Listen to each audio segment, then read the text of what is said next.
Olá, seja bem-vindo aqui a esse conteúdo investidor em que vamos tratar do assunto holding, elas que viraram febre aqui no Brasil e que vale bastante a pena para vários e várias pessoas que têm capital, que têm patrimônio em nosso país. Então, bora lá para o assunto que eu vou te mostrar da maneira mais simples e mais didática possível como você pode começar hoje a adquirir a sua holding para você gerir o seu patrimônio. Bora lá para o vídeo.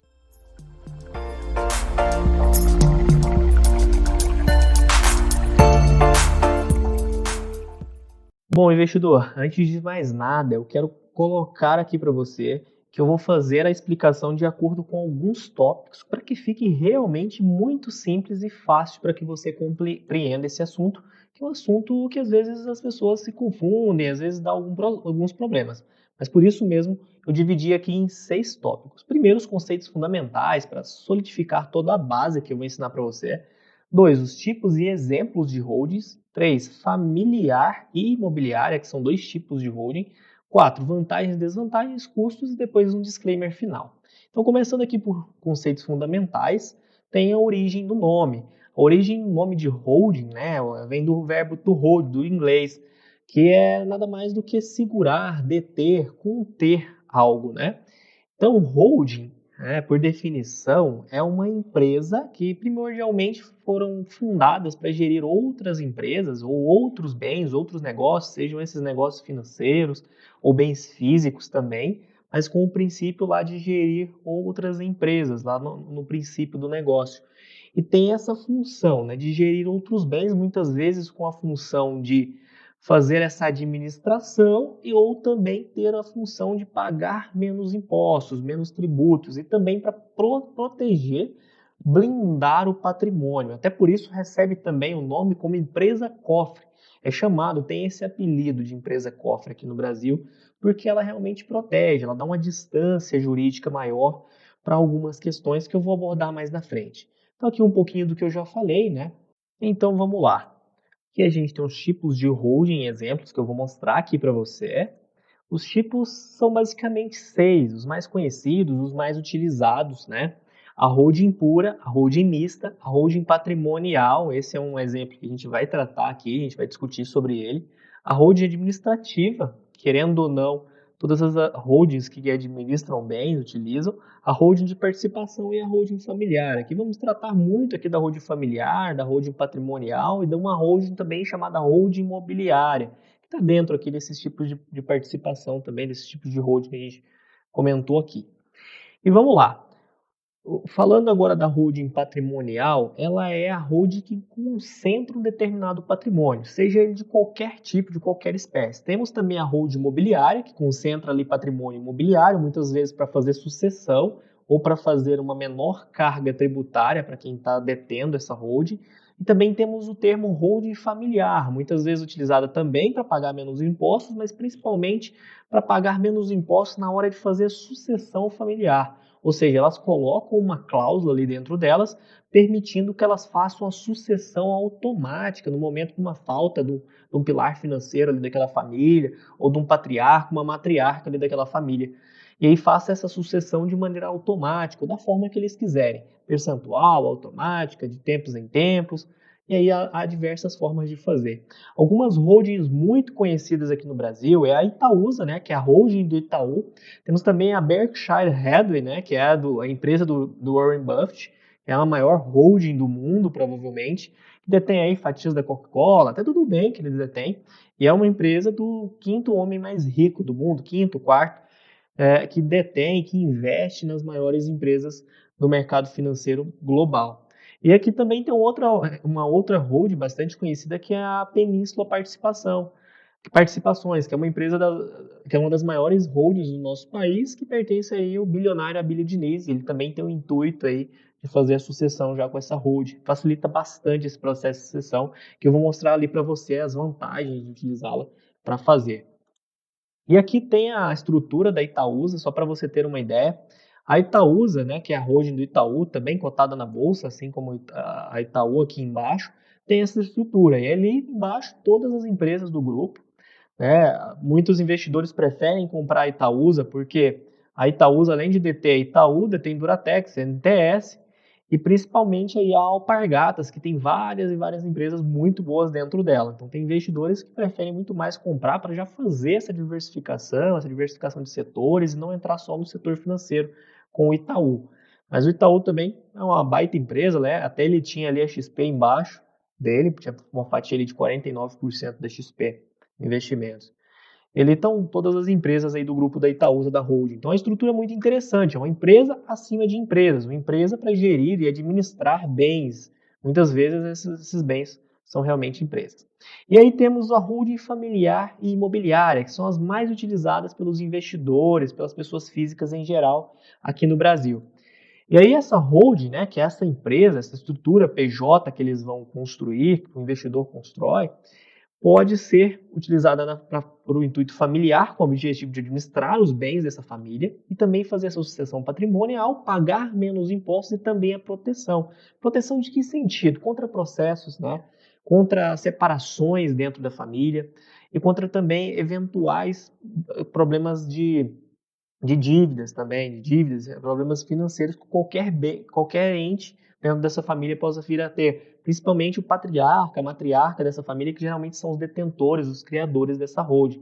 Dentro de uma holding, a gente fala que ela tem uma distância jurídica maior contra processos, contra questões que alienam os bens, que penhoram os bens das pessoas. Então é uma ferramenta bem bacana, por isso que a gente fala de empresa cofre, essa estrutura PJ. Estando na PJ, na holding, é muito mais difícil de acessar do que estando na própria pessoa física, porque até obter a alegação de juiz permitindo acessar um patrimônio dentro de uma empresa é um processo muito mais demorado, muito mais custoso para quem entra contra processos. E também a imobiliária. Então é uma vantagem muito boa tributária, que eu vou mencionar ali com você, e tem também algumas vantagens na hora da sucessão. E aí vamos lá, agora vamos falar delas, né? A gente está falando de vantagens e desvantagens, vamos entrar nelas agora de uma vez. Para começar, elas têm uma proteção do patrimônio das empresas dos sócios, como eu já mencionei. Elas têm uma economia tributária muito boa. Elas têm uma facilidade de centralização de administração de bens. Por exemplo, no caso ali do Itaú, a holding do Itaú, a Itaúsa que faz a gestão, a centralização de todas aquelas empresas. Então é uma facilidade muito grande nesse processo. E o planejamento sucessório pode ser totalmente personalizado, rápido, porque quando se faz uma holding, você coloca ali no próprio contrato social dessa holding, já que ela é uma empresa, todas as cláusulas de como vai ser dividido, de como vai ocorrer essa sucessão, de quais bens vão ser sucedidos e em qual momento vão ser sucedidos, em todos os detalhes. Se você quer fazer esse usufruto em vida, se você já quer fazer essa sucessão agora, se você quer passar essa sucessão logo para você, para sua esposa e vocês dois fazerem a sucessão, e vice-versa. Tem várias e várias maneiras que é muito legal você entender diretamente com o seu contador, com o seu advogado, com o seu assessor, com o seu private banker, para vocês elaborarem todos juntos a melhor estrutura que fique adequada e personalizada como um desenho de um alfaiate para você. E aí, temos aqui agora em termos de números para ficar bem claro aqui para você. Ali tem os eventos, são 5 eventos diferentes, se tratando de hold, e aqui está o comparativo entre os vários fatos que a gente pode estudar. Vamos lá. Aqui comparando uma holding com o inventário ou na pessoa física, tá?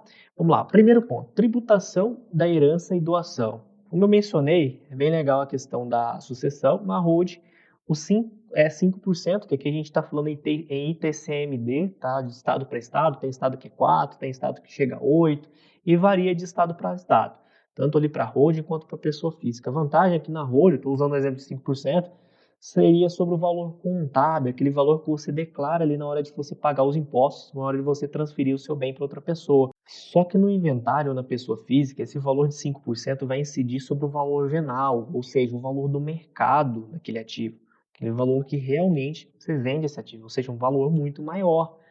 Então, já parte aí dessa vantagem. 2, o tempo para criação, o tempo de inventário. Numa holding, essa sucessão ali demoraria uns 30 dias, mais ou menos, aqui no Brasil. É uma média bem rápida, é um processo bem rápido. E hoje, estatisticamente, se demora 5 anos em média aqui no Brasil um processo de inventário para pessoa física. Acontecem problemas familiares, problemas que geram, às vezes, transtornos e traumas por toda uma vida. Já na holding, não. proprietários, patriarcas, matriarcas da família, podem deixar tudo descricionado como se fosse um verdadeiro testamento, mas no contrato social dessa empresa que eles criam, a holding. 3. A tributação dos rendimentos. Aqui a gente está falando em rendimentos de imóveis. Numa holding, você vai pagar 11,33%. Já na pessoa física, você vai pagar a alíquota progressiva de imposto de renda. Aí vai incidir se você é isento, se você paga mais. Geralmente o público que faz holding já é um público mais alta renda, que já paga ali 27,5% da alíquota de imposto de renda. Ou seja, você economizaria bastante. Agora aqui, o quarto ponto é a tributação da venda de bens de imóveis. Na venda já é diferente. A venda é 6,73% sobre o valor bruto e 27,5% sobre o lucro da operação. E aí você vai ter que estudar o caso. Eu vou mostrar alguns exemplos aqui para você entender se vai se encaixar para você ou não. E por fim, temos a sucessão conforme, né, novo Código Civil para casamentos com comunhão parcial de bens. Aqui na holding, você pode colocar o cônjuge como não herdeiro, se você quiser. O cônjuge do filho, da filha, né, ali do patriarca, do matriarca, para não ser herdeiro da sua holding. Já na pessoa física, hoje, segundo o novo código, ele vai ser herdeiro, tá bom? E aí um detalhe bem relevante, bem importante, é que você também pode colocar para ele ser herdeiro. Isso aí só você pode prescricionar ali no contrato social, fica a seu critério, não tem qualquer problema. E aqui na parte das vendas de imóveis, é importante fazer esse comparativo. Esse comparativo eu trouxe aqui para você com o valor de aquisição de 1 milhão de um bem, né, um imóvel tranquilo, e um valor de bruto da venda. Você teria ali 1,1 milhão na venda. Ou seja, teve um lucro ali de 100 mil nessa operação.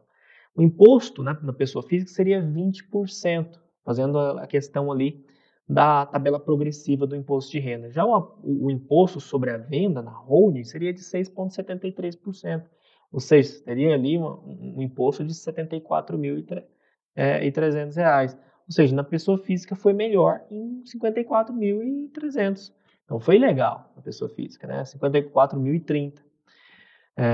E aí é caso a caso. Veja só nesse outro caso aqui. O valor de aquisição de 1 milhão, valor bruto na venda de 2 milhões, imposto sobre lucro na pessoa física de 20%, imposto sobre venda na holding de 6,73%. 134 mil ali na holding e 200 mil na pessoa física, ou seja, uma economia de 62,4 mil reais na holding. Então, nesse caso aqui, é melhor na holding. Então, vai ser caso a caso. Às vezes, se você demorar a vender um imóvel, se esse imóvel ter um valor de venda bem diferente do valor de aquisição, a holding sempre vai ser favorável. Então, se você faz aquisições, demora muito para vender um imóvel, provavelmente aí na holding vai ser favorável. E na sucessão, como é que funciona esse processo? Como é que ele se dá? Bom, na holding versus a pessoa física, vamos usar um exemplo aqui de um valor de bens, né, de 15 milhões de reais. O ITCMD de estado para estado, como eu falei, vai variar de uns 4% a 8%. Eu estou usando um exemplo aqui de 5%. Então, o valor dos bens na doação ou herança ficaria ali em 25 milhões, que é o valor de mercado desses bens. Esse que é o valor real dos bens. E o ITCMD, devido à pessoa física, vai incidir sobre ele. Incidiria ali no valor venal, no valor de mercado. Então, daria 1,25 milhão de reais de imposto. Já no ITCMD, aqui para holding, seria só sobre o valor contábil, ou seja, 750 mil. Ou seja, na holding, você sairia ganhando 500 mil reais. Então, é uma vantagem bem bacana. Mas agora, como seria essa questão de holding em se comparando investimentos? Compensa transferir os investimentos para a pessoa jurídica e não fazer na pessoa física? Vamos lá ver. A verdade é que não, tá? Eu estou usando um exemplo aqui de um patrimônio de 20 milhões de reais investido com um rendimento de 12%, ou seja, saiu de 20 e foi para 22 milhões e 400, ou seja, um lucro de 2 milhões e 400 mil reais. Nesse processo, teria um imposto de renda da pessoa física, estou chutando aqui um exemplo de 20%, daria 480 mil de imposto de renda. E claro, aqui eu posso usar um exemplo de 20%, de 15%, vai depender da classe de ativos que você vai aplicar, de 10%, vai depender muito da classe de ativos que você vai aplicar os seus investimentos. E aí o imposto na holding seria de 34%, é um imposto muito alto, é um imposto muito agressivo. Daria um imposto aí de 816 mil, ou seja, nesse caso a holding perderia por 336 mil reais. É uma perca bem relevante. E agora eu trouxe um resumo aqui para você de operações financeiras nesse tipo de estrutura. Veja só, para patrimônio financeiro, um fundo exclusivo seria muito mais interessante. O fundo exclusivo ele vai ter tributação ali de fundo para você. Fundos de investimentos convencional jamais vai chegar a 34% de imposto de renda. 34% é muito agressivo. E aí, se você tiver o dinheiro no Brasil, é legal sim fazer a estrutura de fundos. Agora, se você tiver e quiser mandar a grana para fora do Brasil, você precisa ter pelo menos ali uns US$ 500 mil, porque aí você vai abrir uma empresa lá, enfim, você vai ter que gastar com contador, com advogado, com estruturação, com administração da sua conta lá fora, que muitas corretoras, bancos internacionais cobram essa administração para grandes patrimônios. E aí você precisaria ter mais ou menos ali uns 500, US$ 1 milhão de patrimônio para enviar lá para o exterior. E aí essa empresa offshore, você vai poder aplicá-la em paraísos fiscais, que é uma ferramenta extremamente legal hoje em dia, né? É uma ferramenta totalmente lícita e que você pode ter inúmeras vantagens fiscais para o seu capital, para o seu dinheiro, e até muito bom para a sucessão também. A tributação também é muito boa, é só no momento que você recebe os lucros dessa empresa, do seu offshore, você vai pagar tributação. Se você não receber, se você for sacar só lá no final, você vai pagar só lá no final, no momento que você resgatar o seu offshore, que você for fazer a sucessão, por exemplo. E na pessoa física no exterior, também eu quero fazer uma explanação que não é muito legal. A tributação também costuma ser bem mais alta. Não chega aí a uma tributação absurda, né? 35, 38, 40, mas costuma ser uma tributação alta. Principalmente, veja só, os Estados Unidos cobram aí 35% de imposto de renda sobre os dividendos das ações lá. Então é meio complicado a questão da pessoa física, e aí é interessante mesmo ir para um paraíso fiscal, fazer uma boa gestão e ter ativos ali muito bem diversificados em países que dão essa vantagem fiscal. E aí, em relação aos custos, você vai ter alguns custos, porque você está abrindo uma PJ, você está abrindo uma empresa. Então, todos os custos de uma PJ vão incidir sobre o seu patrimônio que você colocar dentro dessa holding. Por exemplo, contador e advogado, cartório, junta comercial, cartório de registro dos imóveis para transferência dos imóveis para a empresa, e TBI, né, que é o imposto municipal que varia de cidade para cidade, que é o imposto sobre transmissão de bens imóveis, e tudo isso vai incidir, você vai gastar, não vai ter jeito. Veja só, eu joguei um exemplo aqui só para você ter uma base. Um contador ou advogado para fazer uma holding aqui no Brasil vai variar de 5 a 30 mil. Um cartório e junta comercial, mais ou menos uns R$ 500, vai variar de cartório, de município. E TBI, 3%. Esses são os custos iniciais, que você vai ter só uma vez ali. Depois o cartório para transferência de imóveis, vai gastar mais ou menos uns R$ 1.000, que eu estou usando como exemplo, 1.000, 2.000, 3.000. E aí, por custos mensais, você vai ter a contabilidade, eu chutei aí 600, aí vai depender de contador, quem será o seu contador, que tem essa expertise para fazer isso para você, né? Tem contador que é de 1.000, 2.000, 300, tem todos os preços, tá? E a documentação legal, que é bem simples, você gastaria ali também uns R$ 300 por mês. E aí, para a gente fazer um disclaimer, para a gente explicar algumas coisas, eu quero revisar, começar recapitulando com você. Então, nós vimos aí que a holding é uma estrutura patrimonial, uma PJ, para gerir os seus bens, para que você primeiro blinde o seu patrimônio, aumente a distância jurídica, proteja o seu patrimônio e pague menos impostos. Além disso, facilita bastante no momento de sucessão, que você paga menos impostos na maioria das vezes, e facilita a sua vida, que coloca toda essa sucessão dentro do contrato social. Então, especifica, elimina brigas, elimina as desavenças entre parentes e evita uma série de questões e traumas que as pessoas podem carregar ao longo da vida. E aí, como considerações, eu quero explicar para vocês, se você quiser bater um papo sobre esse assunto, você pode me chamar, você pode mandar perguntas que a gente conversa. É realmente um processo que é um pouco mais complexo e que a gente tem que discutir e fazer estudos caso a caso.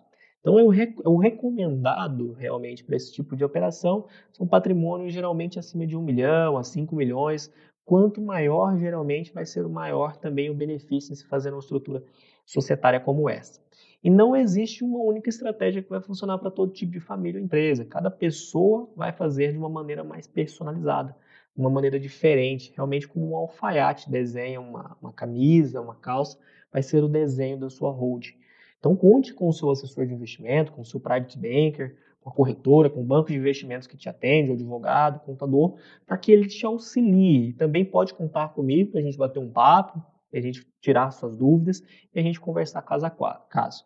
E aí, para agregar também na sua vida financeira, eu deixei aqui como bônus, um brinde, um presente gratuito para você aqui no link da descrição, que está o meu livro, né, 101 Perguntas e Respostas para o Investidor de Sucesso, que fala desde o básico até o mais avançado, respondendo perguntas que o investidor, desde o iniciante até o expert, tem. que eu fui respondendo, que eu tinha ao longo da minha vida como investidor, que eu fui colocando aí para facilitar e para que realmente funcione como um livro de bolso para qualquer pessoa que já investe ou que está começando a investir. Então, espero que você tenha curtido, espero que você tenha gostado aqui do meu conteúdo, que tenha agregado valor para você. E, se quiser, pode deixar todas as suas dúvidas aí que eu vou responder. Compartilhe esse vídeo, mostre para mais pessoas, dê like, me ajude a expandir aqui esse trabalho, que é um trabalho relevante para várias e várias pessoas. Então, eu quero levá-lo para cada vez mais brasileiros poderem entender e aprender sobre proteção patrimonial, hold, investimentos, e assim a gente expande o meu trabalho, expande conhecimento e a gente cresce junto. Bora para o próximo vídeo. Até lá. Tchau, tchau.